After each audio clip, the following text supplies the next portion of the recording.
ಮನೆ ಕಷ್ಟನೆಲ್ಲ ನೋಡಿ ನನಗೊಂದು ಯೋಚನೆ ಬಂತು. ಹೊರಗಡೆ ಎಲ್ಲೂ ಕೆಲಸಕ್ಕೆ ಹೋಗೋ ಪರಿಸ್ಥಿತಿನಲ್ಲಿ ನಾನಿಲ್ಲ. ಮಗು ನೋಡ್ಕೊಳ್ಳೋರು ಯಾರೂ ಇಲ್ಲ. ಮಗು ತುಂಬ ಚಿಕ್ಕದು. ಅದಕ್ಕೆ ಯೂಟ್ಯೂಬ್ ಸ್ಟಾರ್ಟ್ ಮಾಡೋಣ.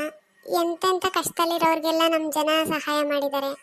ನಾನು ಯಾಕೆ ನನ್ನ ಕಷ್ಟನ ಹೇಳಿ ನನ್ನ ಸ್ಟೋರಿನೇ ಹಾಕಿ ಸಹಾಯ ಕೇಳಬಾರ್ದು? ತುಂಬ ಜನಕ್ಕೆ ಸಪೋರ್ಟ್ ಮಾಡಿ ಬೆಳೆಸಿದ್ದಾರೆ. ನಮ್ಮ ಮನೆ ಪರಿಸ್ಥಿತಿನೂ ಕೂಡ ಸರಿಯಾಗಿಲ್ಲ. ನನ್ನ ಯಜಮಾನರು ವ್ಯವಹಾರ ಮಾಡೋಕ್ಕೋಗಿ ಸಾಲದಲ್ಲಿ ಸಿಗಾಕೊಂಡ್ಬಿಟ್ಟಿದ್ದಾರೆ. ಅವ್ರು ದುಡಿಯೋ ದುಡ್ಡೆಲ್ಲ ಬಡ್ಡಿ ಕಟ್ಟಿನೇ ಸಾಕಾಗ್ತಾ ಇದೆ. ಮನೆ ಖರ್ಚಿಗೆ, ಮಗುವಿನ ಖರ್ಚಿಗೆ, ಮನೆ ಮೇಂಟೆನೆನ್ಸ್ಗೆ ಏನು ಸಾಕಾಗ್ತಾ ಇಲ್ಲ.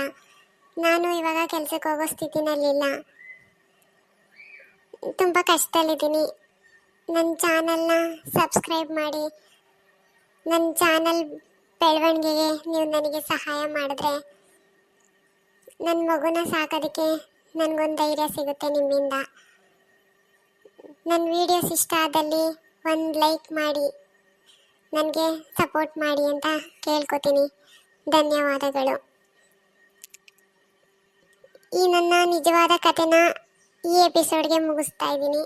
ನೆಕ್ಸ್ಟ್ ಎಪಿಸೋಡಲ್ಲಿ ಬೇರೆ ಸ್ಟೋರಿಗಳನ್ನ ಅಪ್ಲೋಡ್ ಮಾಡ್ತೀನಿ.